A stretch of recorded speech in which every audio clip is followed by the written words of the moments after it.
Hello folks, I'm Alex, this is Alex Unabridged, and this is my final wrap-up for GARBAUGUST.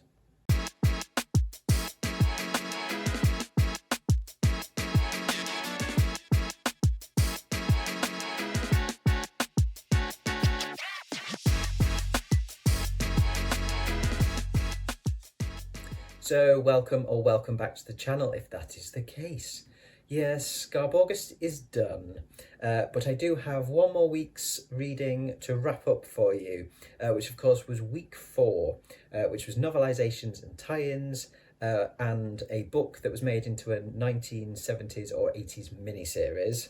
Those were the weekly prompts, plus I had quite a lot of mopping up to do to try and complete my challenge of completing the bingo boards, and reading something from every decade of the last 100 years.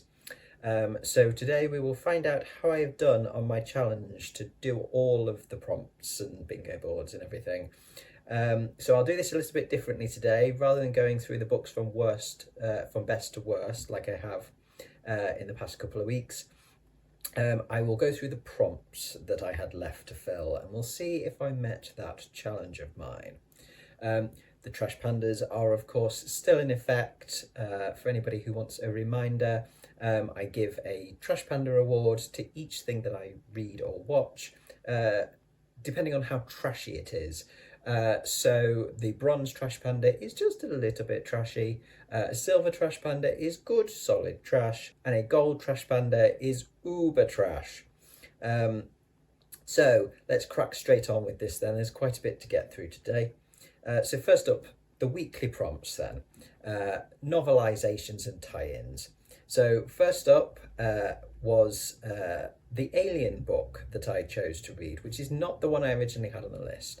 I bumped Alien Isolation, a novelisation of the video game, for Alien 3 by William Gibson. This was the Audible full cast production of Gibson's unproduced script for an Alien 3 movie. Yeah, I popped this in place of Alien Isolation because it was much shorter and I was running out of time. So Alien 3 then. Yes, this one I really enjoyed. This was an 8 out of 10 and a 4-star read, and it is a Silver Trash Panda. It has some good solid trashy elements to it. So this one picks up where Aliens, the film, finishes, but takes quite a different route to what we got from David Fincher in terms of its plot. This begins on the Sulaco and its return journey from the planet that we were on for Aliens, and we're still with the crew of Ripley, Hicks and Bishop, plus Newt, obviously the little girl, and an alarm goes off and our crew is no longer alone, and it kind of, as I say, it takes a very different plot to the Alien 3 movie that we got. I won't spoil it though. This is a short piece. Obviously it's film length, it's about 2 hours and 15 minutes long, but it's very well done. It's got some of the cast members that were in Aliens, Alien 2, second Alien film, in it, and those that kind of, you know, come in as new characters are decent as well. There's a couple of dodgy performances, but nothing to spoil it really. Yeah, I enjoyed the characters in this. It's great to have some of the characters from Aliens back, in terms of like Hicks and Bishop. Don't get much of Ripley in this at all. Ripley's kind of out of it for most of it, but that doesn't matter. You've got some other good characters coming in, with kind of the horrible corporate members of Weyland-Yutani. You've got some kind of diplomacy and diplomats coming in, as well as kind of other sort of Marines coming in from a different faction, kind of Free Peoples who are against Weyland-Yutani. And you've got a lot of goods just creeping around in a spaceship in, you know, vents, trying to find a way to get away from these slightly differently evolved alien beings, as well as the xenomorph. You've got to have the xenomorph. So yeah, I really enjoyed it. It's much more of the tone that I like from my Alien films. I like Alien, I like Aliens, and I like them to be kind of a bit more horror based, a bit more kind of, you know, as I say, creeping around, tension based stuff. With a fair amount of, you know, alien gore, which is great. So yeah, really, I really liked it. Wish it had been made into a film. But there you go. So there we go. That's novelizations ticked off, although I do have another one coming up in a bit.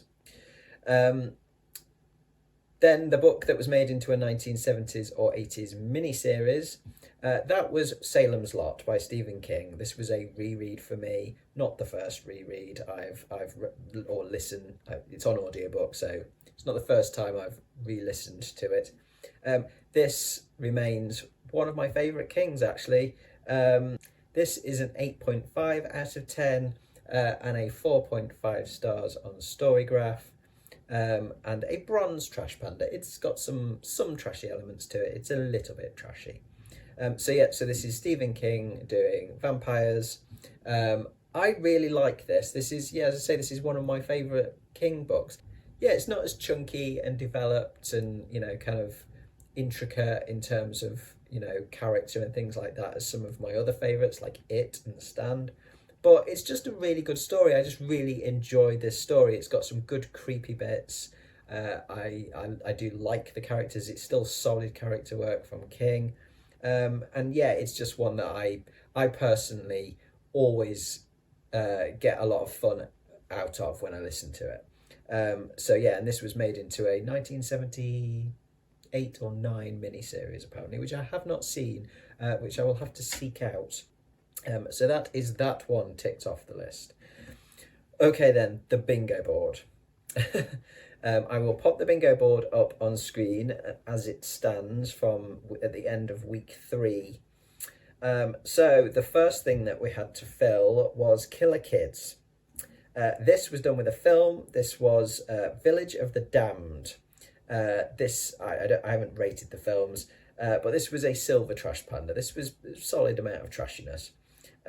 This was an adaptation of The Midwich Cuckoos by John Wyndham. So this follows kind of a community, a small village, English village, where all of a sudden all of the women who are able to bear children are suddenly pregnant all at once, and they all give birth to these children who are a little odd. Kind of advanced in terms of intellectually and quite creepy and have some other powers as well. I haven't read The Midwich Cuckoos yet by Wyndham, so I can't speak to how faithful an adaptation of the book it is, but it was an enjoyable film. It's a black and white film. There is of course the John Carpenter version, which looks a bit scarier. Which I didn't get a chance to watch, but yeah, this one was great. The creepiest thing in it was the haircuts of the kids. But yeah, the kids are creepy. They are. That there is a certain ominous tone to the whole film, and yeah, they are creepy and they are dangerous. They're able to make things happen. They manage to like run a car into a wall and kill its occupant and things like that. So yeah, they are pretty creepy. They can manipulate people. So I did enjoy that. That was a fun little watch. Okay, next square to fill on the bingo board then is Trash in Translation. And I picked something for this that also fills the based on a video game square. So this is 2 for 1.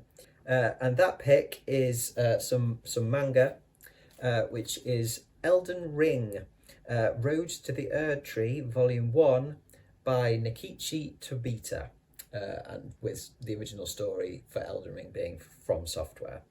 So this is sort of a novelisation, I guess. It's a riff on the video game. I've given this a 6.5 out of 10 and a 3-star on Storygraph. This is a gold trash panda. This feels very trashy. This is bizarre. This is possibly one of the most bonkers things that I read, just in terms of concept, for GARBAUGUST. this is essentially a comedy sort of parody type thing. I mean, the world of Elden Ring, the video game, is very kind of dark and foreboding. It's a hard game to play, and the story is pretty serious and dark. It's, as I say, it's dark. This is not. This is really not. This flips that on its head, really. But essentially, it is. It follows kind of the story, if you like, the main narrative of the game in terms of, you know, what you get as a player. And this is kind of following that path. And obviously there's quite a bit of, you know, kind of tips of the hat to things that you might experience as a player in these games, in the sorts of games that FromSoft make. But yeah, the humour is quite silly. It's quite puerile at times. It's just bonkers, to be honest. It is absolutely bonkers. It was enjoyable, although some of the humour didn't land for me. But I just kind of was interested in what they were going to do with it next, really. So I might continue with this. I might pick, if I see them in a sale, I might pick up volume 2. But yeah, it was still entertaining, but it was, yeah, quite bizarre an experience reading something with this sort of tone to it. So yes, so 2 squares on the bingo board filled with this then. Okay then, next up, I will come back to the step back cover 3D movie in a minute. But I've got another one that fills 2 squares, this one being a host recommendation and the Giallo or Slasher squares. For this, I watched a film, and that is Friday the 13th, Part 8, Jason Takes Manhattan. This was a recommendation from Alex over at the Bookubus. This is an absolute gold trash panda. This is one of the trashiest movies I've seen in a long time. It is also a pretty horrendously terrible movie, but so much so that it means that it's hilariously brilliant in that respect. Yeah, this was hilarious fun to watch because it was so bad, basically. I've never seen any of the Friday the 13th films before I watched this. So heading in, to that franchise at Part 8 was quite interesting as well. I do know the basic premise though, so I wasn't completely blind. But yeah, this is set on a ship with a load of high school graduates. It's their kind of graduation cruise, if you like. And Jason Voorhees ends up being brought back from the dead at the bottom of the lake, and managing to get on board of this ship, obviously going around killing people. As a handful of the survivors managed to escape off the ship in a rowboat, a lifeboat, and row their way to New York, where Jason manages to catch up with them and pursues them through the streets of New York. Yeah, the plot itself is absolutely bonkers. The deaths are bonkers. My particular favourite ridiculous one was a guy getting decapitated by one punch from Jason. But yeah, the acting's pretty overly dramatic. It's very, very like 80s/90s. I'm not sure when it's 89, so it's on that cusp. It's very of its time, and it was highly, highly entertaining in its trashiness. So that fills 2 squares, so that is a good one. Yeah, as I say, gold trash panda. I haven't given it a rating, but thoroughly enjoyable. Okay, so the last square then, this step back cover or 3D movie square.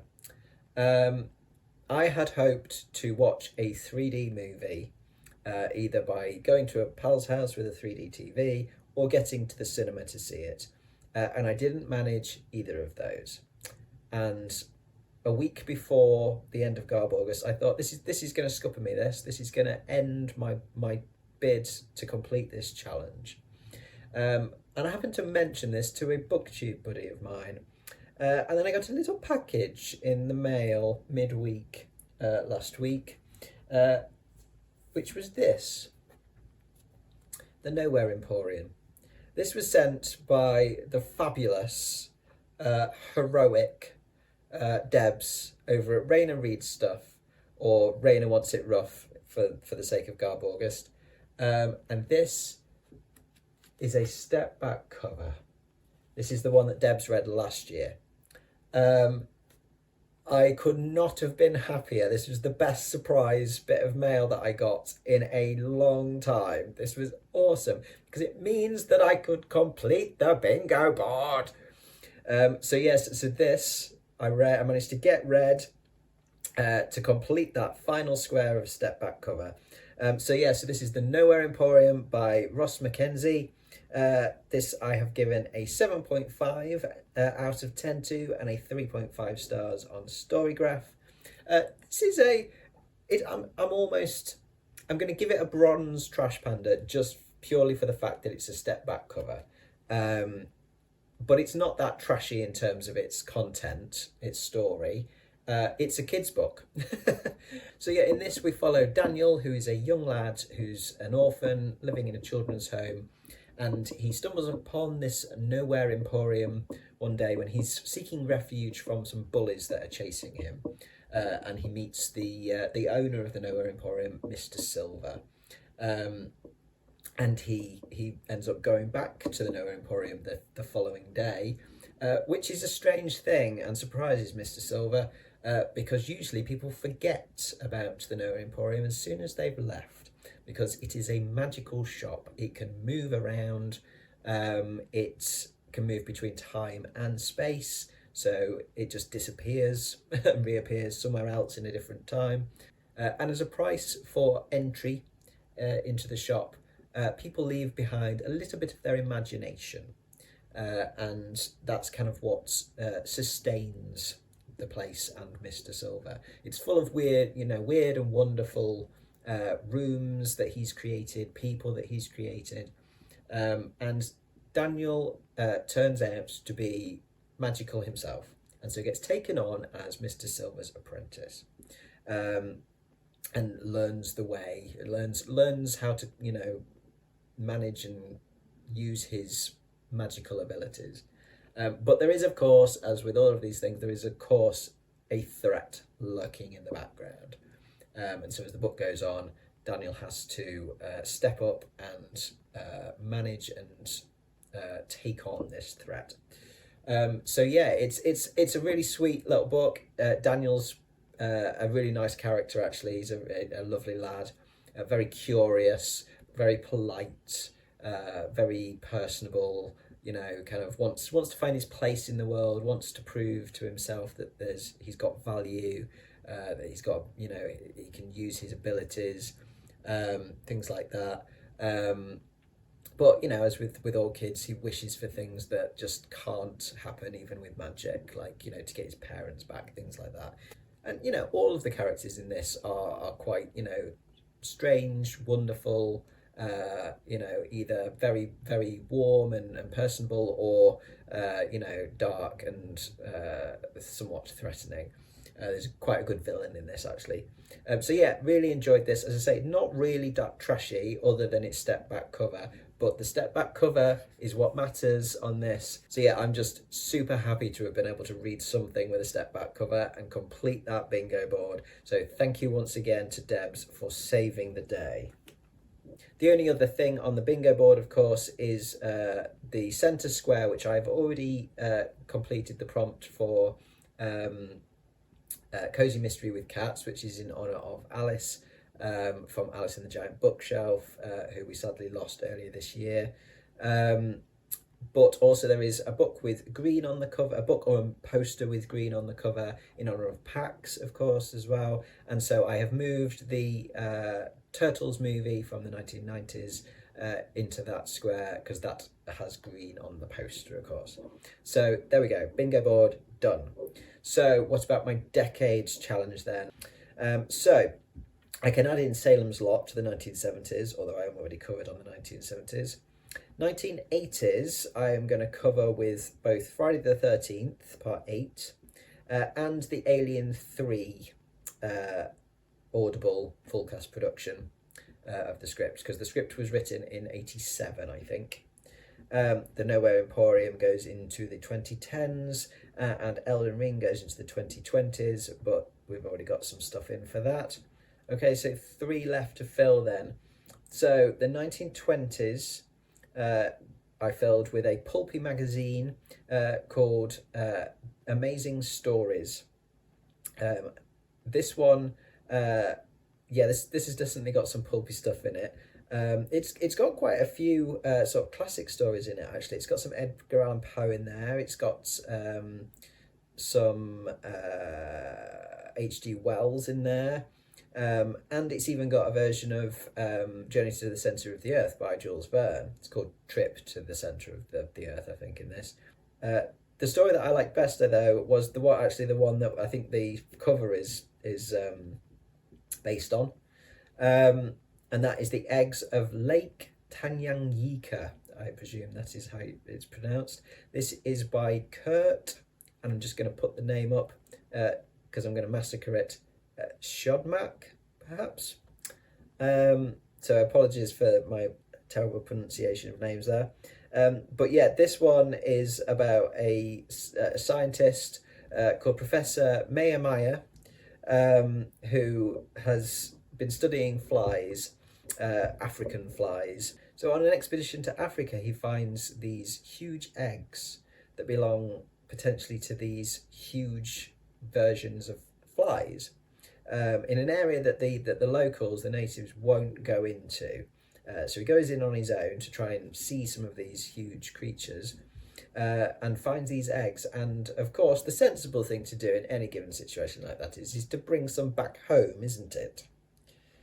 And of course they hatch and these huge flies crawl out of them that are the size of dogs and fly off and grow, very rapidly to the size of a horse. They kill a horse. Yes, Mayamaya enlists a colleague called Smit. The names are ridiculous. To try and essentially, chase down these things and take them out before they breed and multiply and take out the entire populace. It's very, very silly. It was highly entertaining. It's very kind of, the sort of prose that it is very kind of its age. It's not the best writing in the world, but it is highly entertaining. So yeah, I really enjoyed that one. But yeah, so that was a good little insight into some 1920s pulpy magazine horror, essentially.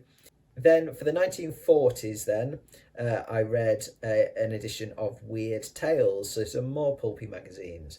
Yeah, this one had some good stories in it as well. I did like the Robert Bloch one. That was the name that I knew in this, really, which was called Floral Tribute, which is just a short story about a young lad who lives with his grandma, whose place backs onto the cemetery, and grandma has visitors every night, visitors that are dead.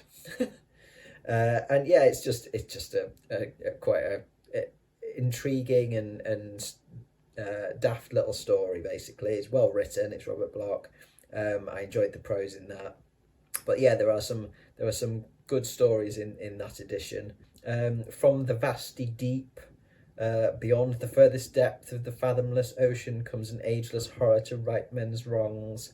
Things like that in it. That's by H. Russell Wakefield, that one. But yeah, again, I'm liking these pulpy magazines that I've read for GARBAUGUST. I think I'm going to have to dip in and out of these a bit more because there's some great short stories in them.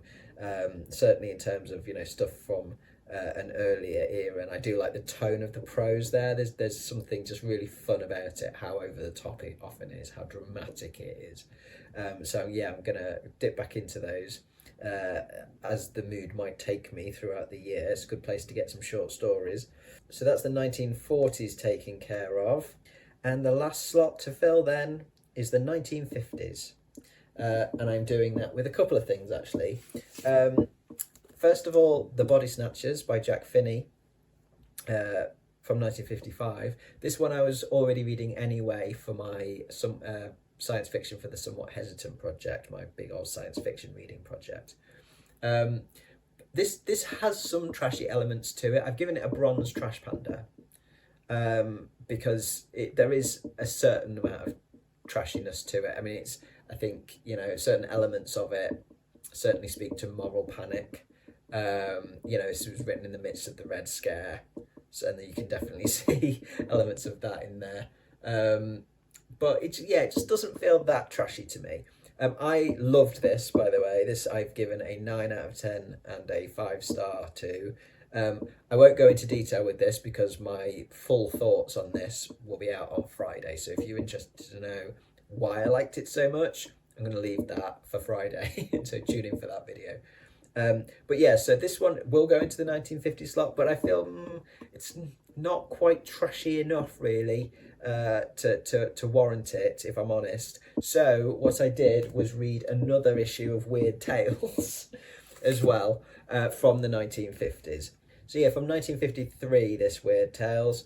This one was another good one, actually. This had a couple of great stories in it. One that I did enjoy was On the Elevator, by Joseph Payne Brennan. This was about kind of a hotel on a kind of off a boardwalk, and a storm kind of comes in, and something essentially comes out of the storm waters, some sort of being dressed in a rubber raincoat, and gets on the elevator in this hotel and terrifies guests and kills them, essentially. So yeah, that was quite fun. But the one that I really enjoyed was the one, again, I think the front cover was kind of referencing, and that's called The Missing Room by Lynn Venable. And this is a young couple going to look around a house, a little cottage that they'd love to own. And in it, there is a secret room that they are unaware of, but we as the reader are told of. And in this hidden room, there is an alien communicating with his mothership up on high, and manipulating this young couple to try and get them to stay in the house, because he's looking for specimens for a galactic zoo. It is a bizarre little story. It's highly entertaining. I really enjoyed it. Just the imagination of it, really. I liked that, and the description, stuff like that. Really short and sweet little story, but yeah, that one I think was my favourite. It made me chuckle. It really made me chuckle, that one. So there we go. That's it, done. I met my challenge. I also did it without spending any money on books or films. All the stuff that I read or watched was either from my own sort of library stuff that I owned, or from subscription services that I already had access to. And that was another part of my challenge. Don't be buying stuff. So that's it, folks. That's 20 books or magazines and 3 films later. That's GARBAUGUST 3D 2024, all done and dusted. So I've had a blast doing the event. I've loved being a co-host again. So thank you to Olly over at CriminOlly for inviting me to co-host again with all the other fabulous co-hosts. I hope you've enjoyed the event too, if you've been reading trash for the month of August. It has been a mission for me to complete this challenge, but I have thoroughly enjoyed trying to do it. It was great fun. But I think I might take it a bit easier next year. Although, that's famous last words from me. I'll get wrapped up in it again, no doubt, in 2025. But that, I think, will do from me today. That's plenty of blather on my GARBAUGUST reading for 1 year. So thank you very much for watching, folks. As always, do drop your thoughts in the comments below. I will be back on Friday, as I say, with my full review of The Body Snatchers by Jack Finney, as well as looking at the 1950s and 1970s film adaptations of the book, with those 2 Invasion of the Body Snatchers movies. So I do hope you will join me for that then. But from me, for now, stay trashy.